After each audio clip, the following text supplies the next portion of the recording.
Ayan, good morning po sa inyong lahat. This is our first Friday, December 6, 2024. Ito yung huling first Friday ng taon na 2024. And this is our healthy reading 032. Kukuha ko tayo dito ng isa at alamin natin kung ano ang estado ng ating kalusugan. At ito po ay general reading. Sa gustong magpabook ng full private reading, message lang po kayo dahil first Friday po ngayon. At ito ho yung huling first Friday. Kaya malalaman ho ninyo kung ano talaga ang kalakaran at mangyayari sa hanggang katapusan.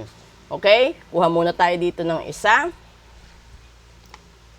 At this is the fire sign, 'di ba? Kailangan mong aksyonan ang lahat-lahat na plano mo sa buhay. At kailangan mong yung paggawa mo ng aksyon is papunta po ng abante. No?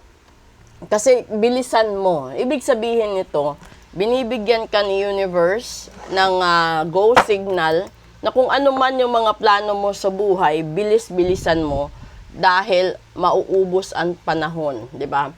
Kasi ito'y pagkakataon lang, no? Kailangan mo ng isang quick decision, kailangan mong bumiyahe, kumilos, gumawa ng paraan. Patungkol ito sa kalusugan. Kung may barang ka, may kulam ka, bilisan mo ang pagpapagamot. Hindi ito magandang pangitain kasi bilisan mo eh. Mas mabilis pa. This is the 8 of Wands. Kailangan quick movement, quick action, quick decision.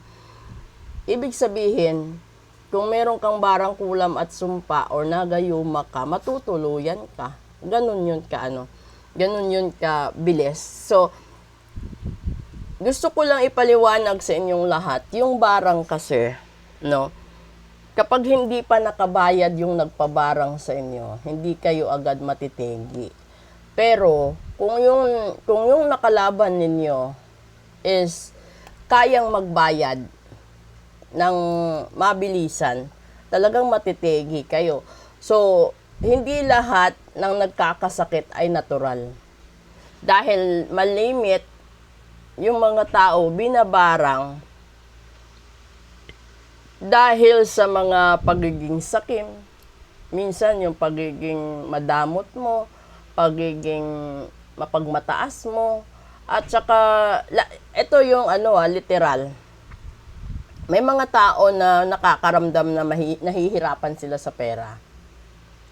Kung ito ay ihahalin tulad natin sa relasyon, merong mga tao na mapaasawa o third party. Sinisiraan ang kalusugan para magkaroon ito ng katapusan. Kasi 'di ba, kung ifa-file ng annulment, magtatagal, malaki ang gastos. Kumpara sa ipabarang mo, ipakulam mo, mas cheaper.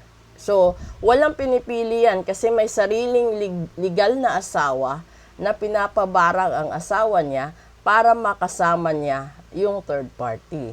May third party din na pinapabarang ang legal na asawa para sila ang magkatuluyan.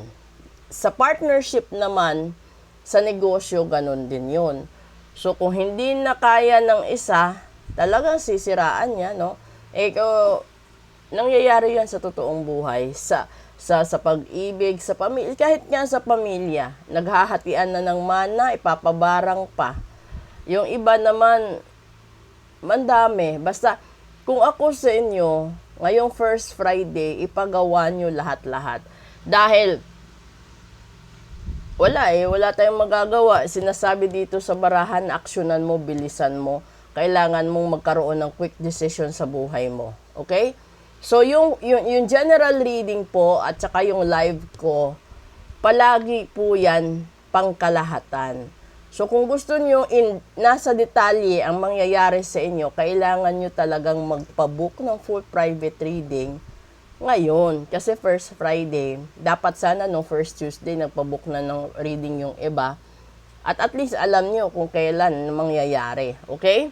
So, message na po kayo. Proceed tayo sa daily episode. Tignan natin kung ano pa yung mga susunod na sasabihin ni universe sa atin. Good morning!